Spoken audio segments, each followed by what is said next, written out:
Setting the landing or start page for your course.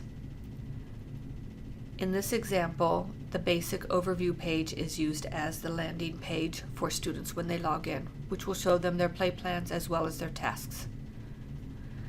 A page can be used in which information is presented. This can be changed weekly or even monthly or by units, however the teacher wishes. An image can also be used as a hook in order to get students thinking about what they will be working on that day in class or that week in class. A video can also be used in the same way as a picture hook, as well as a Google Doc or Google Slideshow can be put as the beginning part of a course. In this example, we've started with the overview page and we'll go to resources. There are already some things to be used as start pages.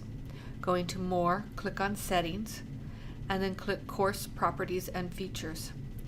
Scroll down to where it says Choose Start Page, and in the drop-down menu, choose the new thing that you want as your start page.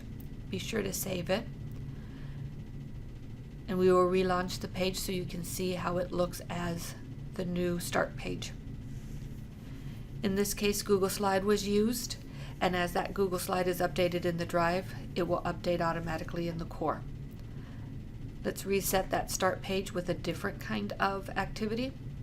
This time let's use the daily fact, which was an image. Relaunch the course.